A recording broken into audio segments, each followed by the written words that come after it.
Ready, set, adventure! Welcome to Hikanuki World Tour on Embarkation Day on our 9-night cruise on the Norwegian Cruise Line Pearl. We're departing from Trieste, Italy, and we'll share some of the local highlights as we walk around the town on a chilly, overcast day and sample some of the coffee that Trieste is famous for, and maybe even sample a local beer or two.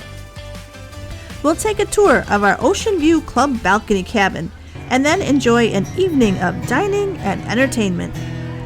So come along as we begin our next adventure together.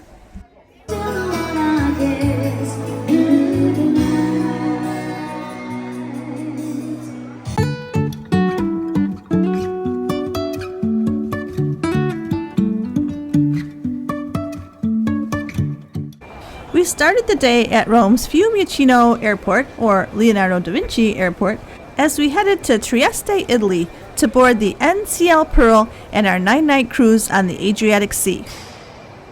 It's important to note here something that not everyone was aware of. The cruise line lists Venice as our port of embarkation, with Trieste in parentheses. There were a number of people on the ship who flew to Venice thinking that's where they would catch the cruise ship. We'll talk more about that later. But as an FYI, if you see a location listed in parentheses, that's the real place you're going. The flight from Rome to Trieste was about an hour, and the cab ride to the port was estimated to be about 40 minutes. At many airports in Europe, they don't assign the gate until about 45 minutes before the flight departs. So we decided to get something to eat before our flight. And what do you know, they had an Eataly in Italy. So we grabbed a piece of pizza before heading to the gate. At the gate, we boarded the bus and then were driven over to the airplane. We left Rome at 9:15 and were to arrive in Trieste at 10:25. We also could have taken a train, but because we had a lot of luggage, decided it would be easier to fly. After our 9-night cruise, we're going to be spending a few more days in Greece. And here's a view of the beautiful Italian countryside as we approach Trieste.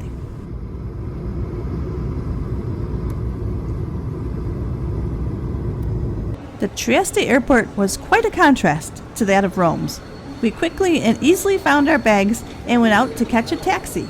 This was easier said than done, as there was not a taxi to be seen, and when we called the number, they hung up on us because we spoke English.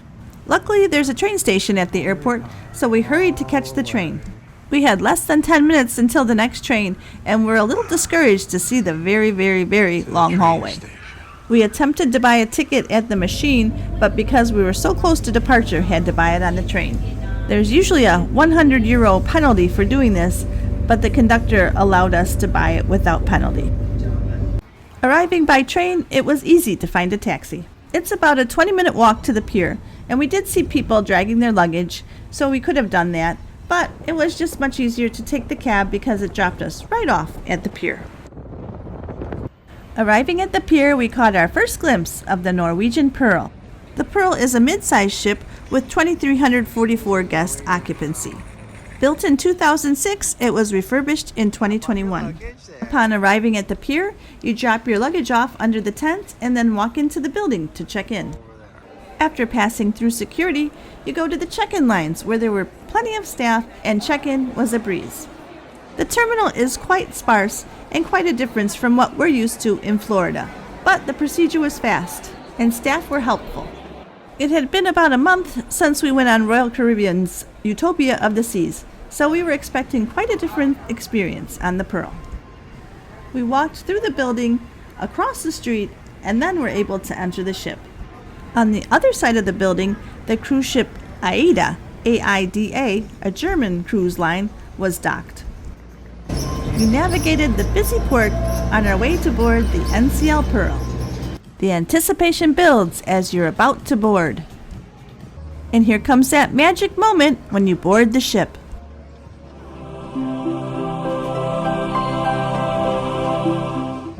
It's always exciting to see what awaits you and to have the relief that you made it to the ship on time. For those who thought they were boarding in Venice, they had a much more harrowing day than we did. As I mentioned, The cruise line is a little misleading when it lists Venice as the port. We boarded the ship at about 11:30 in the morning. Cabins weren't yet ready, but this gave us some time to explore the ship. We started on Deck 8 in Oceans, which overlooks the atrium. Oceans is an Irish pub and grill open 24 hours with complimentary food. Located midship on Deck 7 is the atrium, which is one of the hubs of the ship. You can find a bar here, guest services, gift shop and photo gallery, shore excursions, as well as a Starbucks. If you have the classic drink package, then Starbucks is an additional cost. Next, we headed up to Deck 13. Yes, there is a Deck 13 to see the jogging track and overlook the pool deck. It was an unexpectedly cool, overcast day, so the pool wasn't that popular, although there were a few people in the hot tubs. No complaints about not getting a chair today. There were 2 fair-sized pools on Deck 12, as well as 4 hot tubs. The Garden Cafe buffet restaurant is also located on Deck 12, so there's plenty of outdoor seating. And here's our portside neighbor, the Ada from Germany. And no cruise ship would be complete without an oversized checkers game and shuffleboard.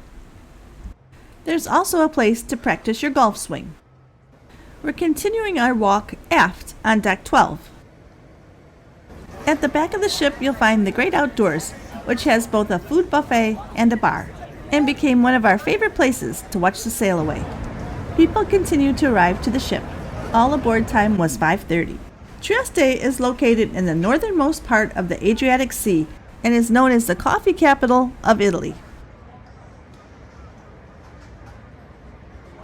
The Great Outdoors, located aft on Deck 12, was a great place to grab a drink and offered great views of the surrounding ports, as well as being a great place to watch the sail away. Once our room is ready, we'll drop off our things and then go explore Trieste.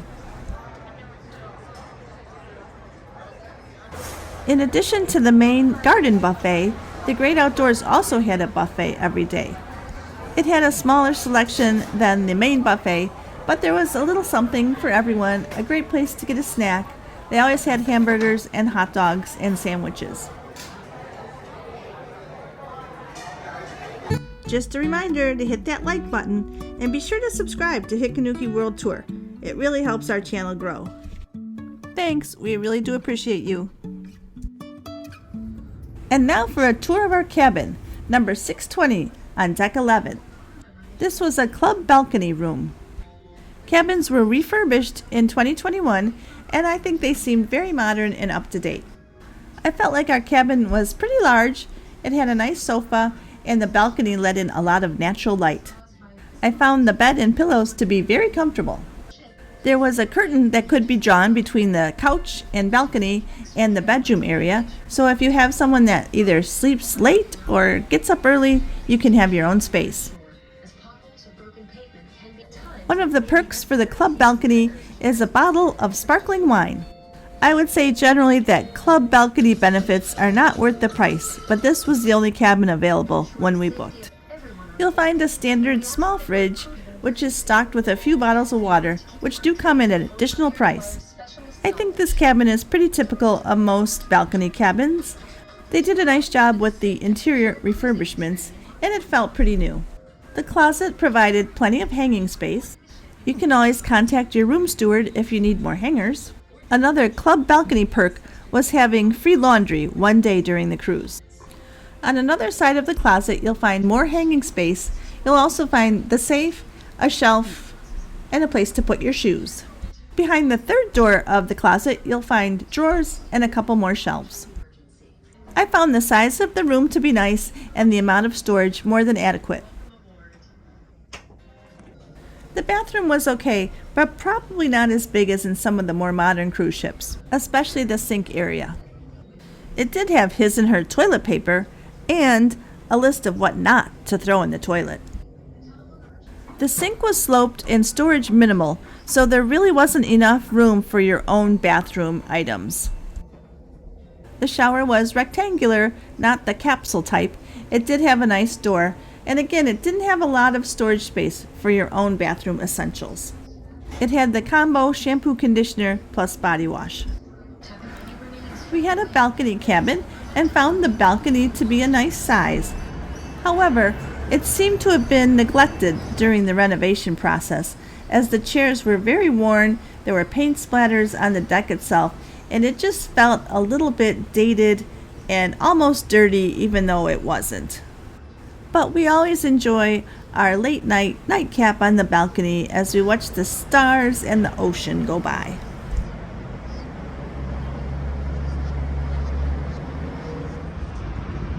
Having gotten our things organized in the cabin, it was now time to go out and explore the port of Trieste, Italy. It was an easy walk off the ship, and we found the town itself to be very walkable.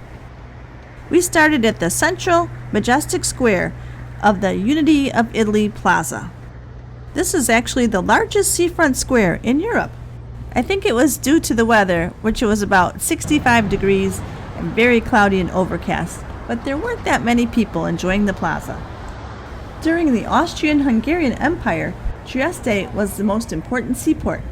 Buildings here date back to the 1870s. The most dominant is the Il Municipio with its clock tower. The palace faces out to the sea and is probably the most iconic image of Trieste, and it's currently used as a city hall. Along the piazza, you'll find a number of sidewalk cafes, so stop in and check out the coffee culture of Trieste. Come take a walk with us now as we explore the streets of Trieste.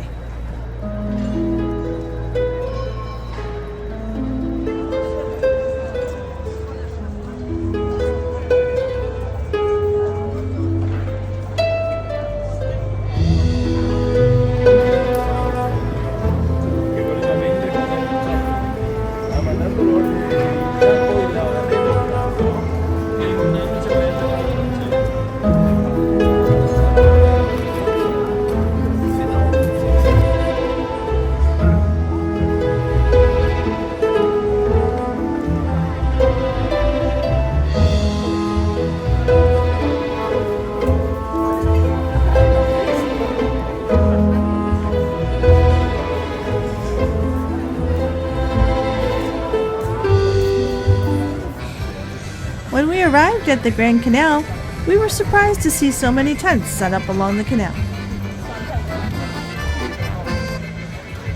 A short walk from the piazza is the charming Grand Canal. Perhaps not quite as impressive as that of Venice, the Grand Canal is a great place for sidewalk cafes, and when we were there, they were having a beer fest. The beer fest featured not only beer, but a variety of foods, big and small, to sample. We had just eaten at the ship's buffet, so we weren't very hungry, but when at a beer fest, there's always room for beer. Because of Trieste's location, you'll find a lot of not only Italian influence, but Slovenia and Croatian as well.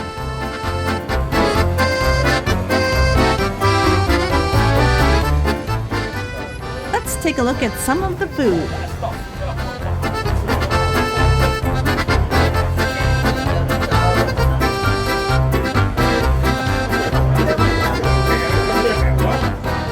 We're here on a Monday at about 2:30 in the afternoon, and I think that's why the crowds were minimal. Trieste has a varied history. It was under Roman control from the 2nd century BC until the empire collapsed, and then it was under the Habsburg protection starting in 1382 and was the main prosperous port of the Austro-Hungarian Empire. And then after World War I, Trieste was ceded to Italy. But that's not all, because during World War II, it was occupied by Germany and then seized by Yugoslavia in 1945, before becoming the center of the Free Territory of Trieste in 1947 and returned to Italy in 1954. All these changes have added to the character of the city and make it what it is today. And after that brief history lesson, it's time for an Aperol Spritz and a big milkshake. This church is located at the far end of the canal and is one of many churches in the city. A short walk from the Grand Canal, is the Roman Theater of Trieste. Built at the end of the 1st century BC and expanded during the beginning of the 2nd century, it was built to take advantage of the slope of the hill and hosted between 3,500 and 6,000 spectators. Just a reminder to hit that like button and be sure to subscribe to Hikanuki World Tour. It really helps our channel grow. Thanks, we really do appreciate you. From the amphitheater, follow the signs to climb up San Giusto Hill so you can see the castle and the cathedral that wait above. Just know that there is a lot of climbing involved, a lot of steep hills, and a lot of steps. I definitely don't envy this man with the stroller. While some of the streets are well-maintained cobblestone, not all are. Some are very uneven and difficult to walk on. At the top of the hill is the beautiful Trieste Cathedral dedicated to Justice of Trieste, the city's patron. The present cathedral was made in the 14th century by joining two side-by-side basilicas, which were built between the 9th and 11th centuries. Inside you'll find beautiful Byzantine mosaics. And save some energy to climb up the bell tower. I thought the interior of the church had a very Venetian feel to it. The mosaics are attributed to Venetians and workers from Constantinople. This is something that you really have to see in person, as the camera can't possibly capture the beauty of these mosaics. If you're unable to walk the steep slopes to get here, there are cabs that take you to a parking deck where you can take an elevator up to the church.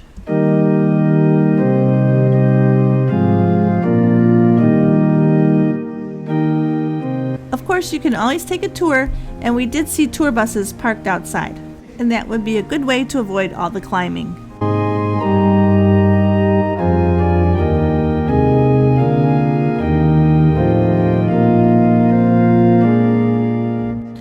Next door in the bell tower, there's a gift shop. And now for €2, we're going to climb up the bell tower. Steps are steep and narrow, so this is not for the claustrophobic or people with mobility issues. I think there was a total of about 75 steps to get to the top, but boy was the view worth it. And the bells were really impressive.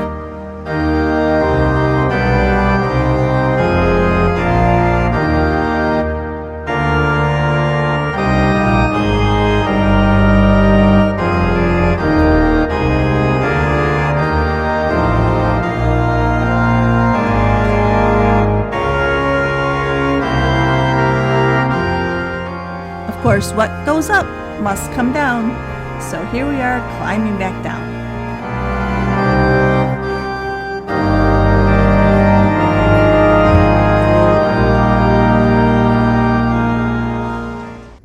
Adjacent to the cathedral are more Roman ruins, as well as the castle of San Giusto and a museum.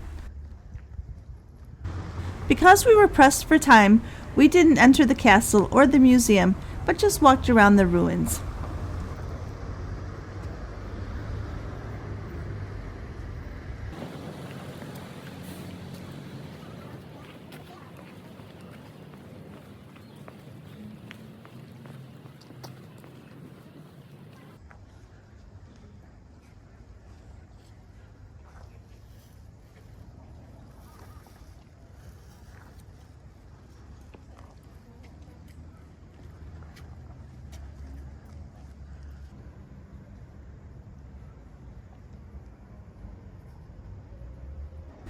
This monument honors fallen soldiers of World War I. It's located next to the ruins of the Roman Forum and below the castle. And now we're ready to climb back down the hill. Here's that uneven path I mentioned, but along it are some public restrooms, which are free. On our way down back to the port, we stopped by the Arco di Riccardo. The arch stands in stark contrast to the pastel buildings around it. Its history is a bit of a mystery. It's thought to date back to the 1st century BC. There are two popular theories about its name. The first is that it refers to English King Richard I, the Lionheart, who who was said to have been a captive in Trieste on his way back north. The other is that its name originates from the word cardo, which was the name of one of the two main roads of the Roman settlements. No matter which name, it's amazing to think this is a 2,000-year-old structure. The arch is 23 feet tall and 17 feet wide, and I think it should be on your list of must-sees while in Trieste. Way back in the 1700s, Trieste's port was declared tax-free under Austro-Hungarian rule, and trade began, with coffee arriving from the Ottoman Empire. Trieste soon began to supply cafes throughout the empire, including Vienna's famous coffee houses. And the coffee culture continues today. We stopped in at Cafe Tomaseo, which has been around since 1830. They have a restaurant in front and a coffee shop in the back, which has delightful pastries and coffees, although the restaurant did get some mixed reviews. Two other notable coffee shops in town are Cafe San Marco and Cafe del Specchi. Before ordering your coffee, brush up on how to order when you're in Trieste, as they have their own unique way of ordering. We had an espresso and then a capo and B, where B refers to a small drinking glass rather than a cup. We enjoyed both the cookies and the coffees. Next we headed back to the Grand Canal and to the Beerfest.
At the turn of the 20th century, Trieste became a city of writers and was a center for literature and music.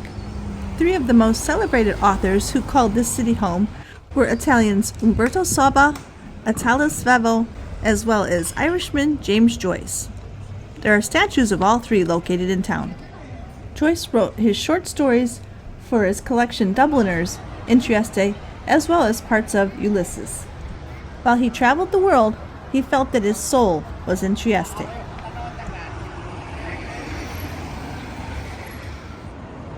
It's about 4:30 now, and all aboard time is 5:30, so we decided to head back to the ship.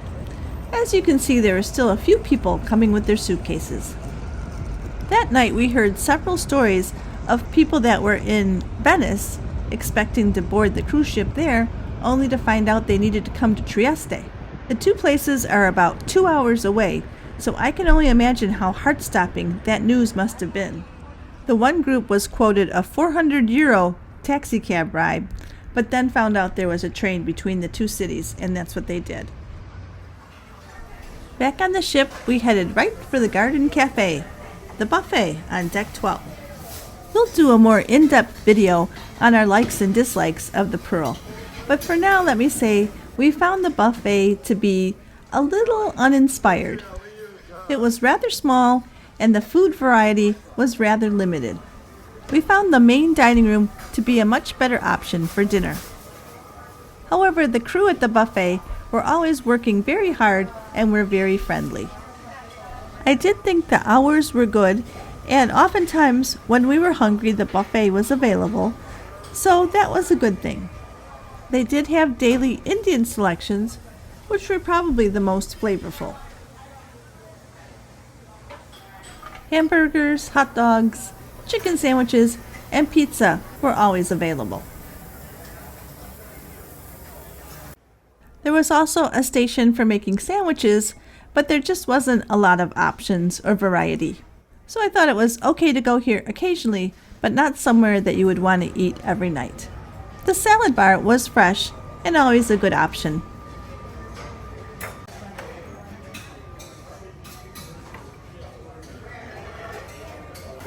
Of course, you can never go wrong with ice cream. I did think the desserts, both at the buffet and in the dining rooms, were above average, and I did appreciate that there was always fresh fruit available.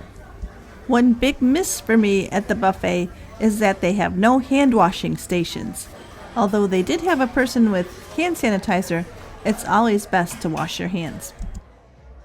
We never had trouble finding a seat by the buffet, as there was plenty of indoor seating as well as outdoor tables. Of course, the weather on this particular day was not exactly conducive to eating outside. Topsiders Bar and Grill is also located on Deck 12. They had a vibrant bar and at times had a buffet set up. Two positives about the Pearl were that there was plenty of complimentary food available and the bar service was excellent. Also, on a mid-sized ship like this, you tend to see the same people and have the ability to develop some friendships, as well as getting to know the crew better. Welcome to Norwegian Pearl. Thank you very much. Welcome aboard, guys. Thank you. Welcome. The lifeguard was having a pretty slow day, I'd say, but he was super nice. The pools and hot tubs on Deck 12 did look inviting. We just needed the weather to perk up a little bit. And you're not going to find many kids in the hot tub on this ship. There is a climbing wall and sports court, but not much else to keep the kids busy. Making my San Miguel. Oh, there it is right there. Okay, well, thank you very much. Thank you very much. Thank you very much.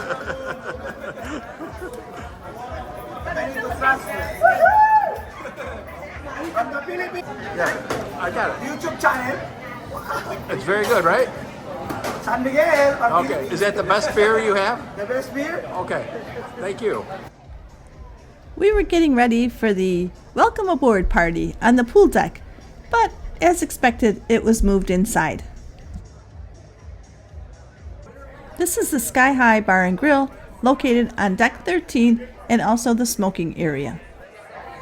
The party was moved from the pool deck to Deck 13 in the Spinnaker Lounge. The Spinnaker Lounge is also where the nightly theme parties were held. The lounge has a dance floor, a stage, and plenty of seating, as well as a bar in the back.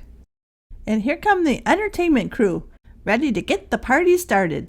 But of course, before we get rolling, let me introduce myself first for those of you I have not met yet. I am Jefferson, your assistant cruise director. Everybody say hi, Jeffy. Hi, Jeffy. I'd like you to get loud and get crazy because you're about to meet your entertainment team. She is the only rose amongst the thorns, all the way from England. Let me hear it for Beth.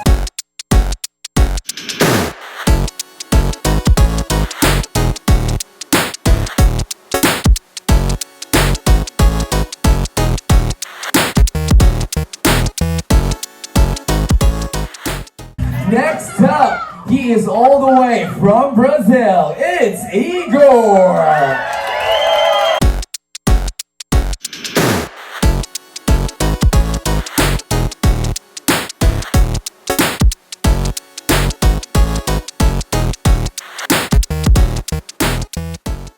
And of course, ladies and gentlemen, he's in charge of entire cruise staff department and rec staff department. Ladies and gentlemen, he's the right-hand man. Yes, all the way from the Philippines. Ladies and gentlemen, your amazing assistant cruise director.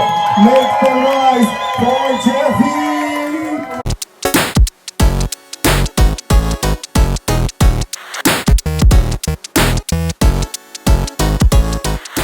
Right on!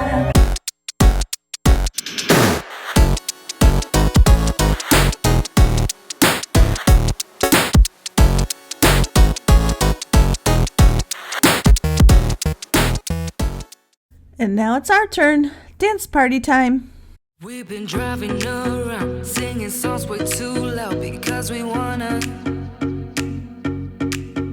Picking up all our friends, fill up the car till it bends because we wanna. Yeah, we just wanna have fun. The trunk's full of wine. We're gonna stay up, have the time of our lives. The night is young, don't need anybody else. We came to party all night long, and we don't need no chaperone. We don't need nobody's attention, yeah, we just wanna dance on our own. We came to party all night long and sing along. And meanwhile at the bar, Yeah, we just wanna have fun. The trunk's full of wine. We're gonna stay up, have the time of our lives. The night is young, don't need it. one thing we forgot to do was walk down the pier, Molo Odachi. Odachi is named after the first ship that docked after World War I when Trieste became part of Italy. We decided to walk along Deck 13 before we sailed away from Trieste. Deck 13 is home to the climbing wall. Check your freestyle daily to see when it's open. The sports court is also located on Deck 13. Whoever put the net on top has probably never played basketball or volleyball because it was very low. But frankly, this area wasn't very well utilized and it had very limited hours. I think it closed at 5 o'clock every day. Plus, this was more of a pickleball crowd. We had a nice day exploring the city. If we had had more time, we would have headed to the Miramare Castle or the Grotto Gigante, the world's largest tourist cave. But we chose to stay near town and just do things that were within walking distance.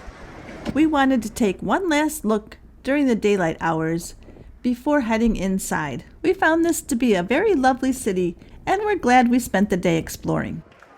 We headed in to catch some entertainment on Deck 7 in the Atrium Bar.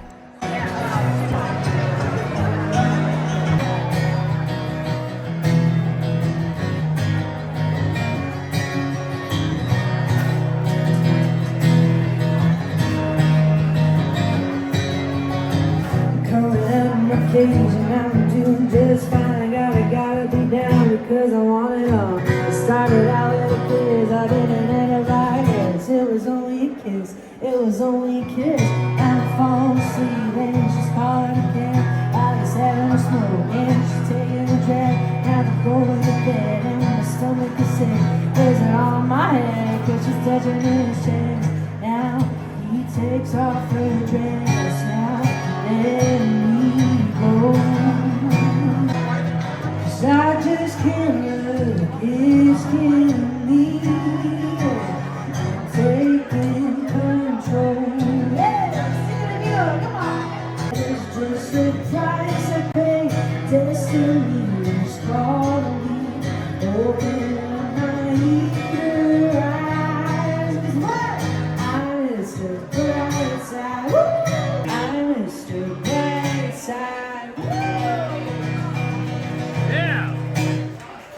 Welcome to Norwegian Pearl. Welcome aboard. Thank you very much. Are we going to have fun this week? Are we going to have fun? Of course. Of course we're going to have fun. Okay. We are happy to have you here on board. All right. Well, thank you. Okay. Here's an activity everyone can enjoy: bowling in the Bliss Ultra Lounge on Deck 7. Although the motion of the ocean might throw your game off just a tad. This is also where you'll find karaoke. On Deck 6, you'll find another social hub of the ship. Here you'll find live entertainment as well as a multitude of bars. There's Magnum's Champagne and Wine Bar, Malting's Beer and Whiskey Bar, and Shaker's Martini and Cocktail Bar. There's also drink service, so if you want to grab a chair and listen to the music, you can get cocktail service right at your chair. The three bars are adjacent to each other and each has its own seating area.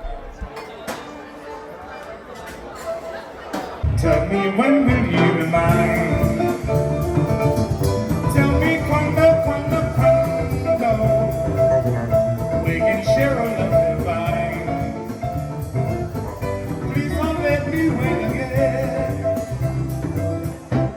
will you say yes to me? Let me wind up one more time. You mean happiness to me. Oh, my darling, tell me where.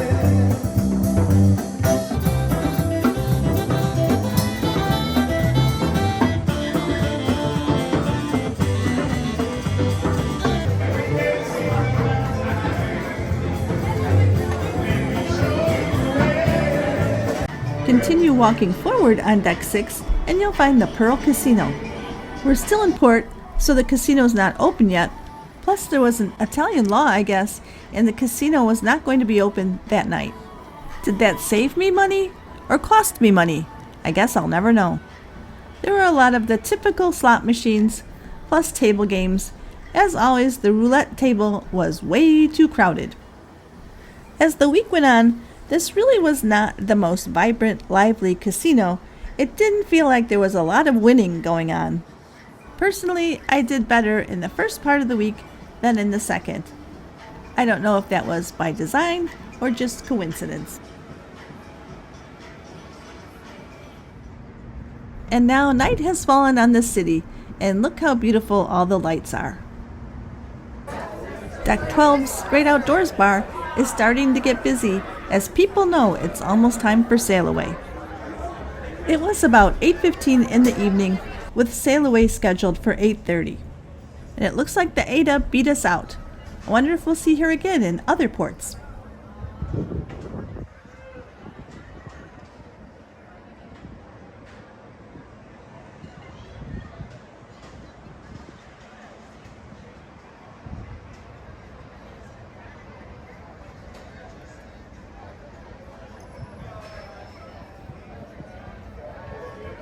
Time really flies on Embarkation Day, and it looks like they're taking off the last of the ropes.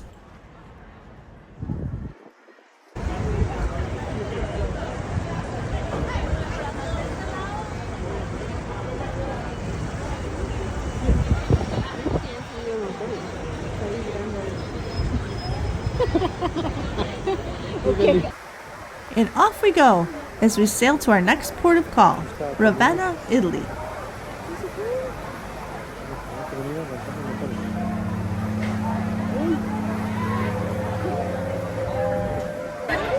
And people cheer as we hear the horn blow and know our vacation is off to a great start.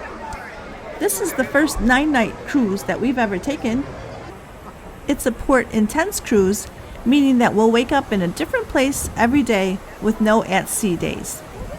One of the things I like about cruising is being able to see a number of different places, but only having to unpack once. Well, it looks like it's time to go get ready for dinner. We'll be eating at one of the main dining rooms tonight, Indigo. It's located on deck 6, midship. Indigo and Summer Palace are the two options for the main dining rooms that are complimentary. If you'd like, you can add an optional steak from Cagney's at an additional charge. We were seated at table 11. Every dinner started with bread or rolls. I thought this was a little skimpy. For an appetizer, we chose the French onion soup with Gruyere cheese crouton, which was not very tasty. Next was the cream of cauliflower soup, which was quite tasty, and much better than the onion soup. And our third appetizer was the shrimp cake with Creole mustard remoulade, which again, it was very tasty and I would highly recommend it. I would also order it again if it's offered. And finally, because we were hungry, the Caesar salad with focaccia crouton. I like the dressing and would get this again too.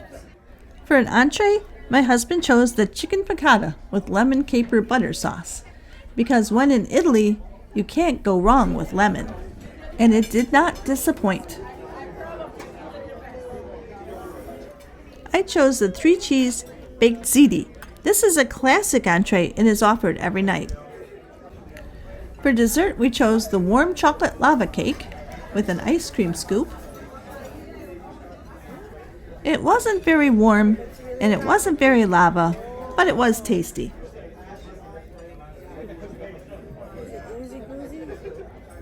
And finally, the honey creme brulee, which was very good. Overall, our first night's dinner was good, and we're excited to see what's to come. Because there was only one show on this first night, we were eating dinner during the show and missed it. But there's always nightly entertainment in the atrium.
There's also nightly entertainment at Magnum's.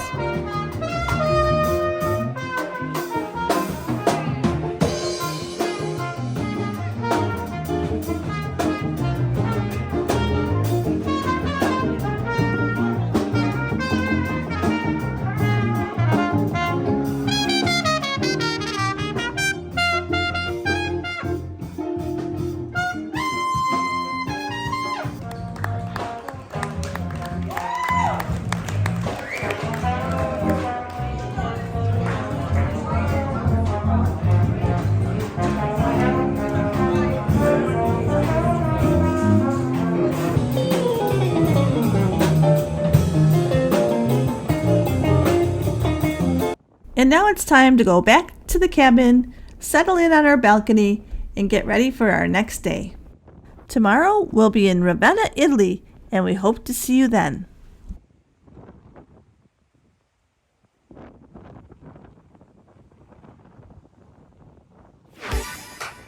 On Embarkation Day, we always like to do a little feature of the best t-shirts of the cruise.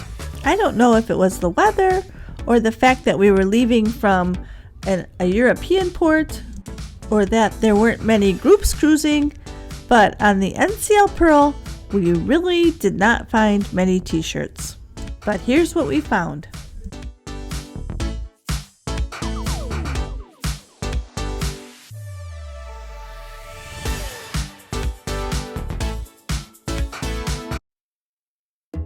Thanks for joining us at Hikanuki World Tour on Embarkation Day on the NCL Pearl.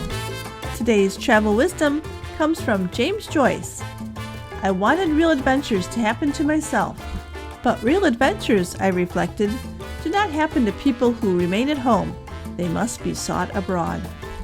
Make sure to subscribe to our channel and follow us on Instagram and hit that notification bell so you'll be alerted when new videos are dropped.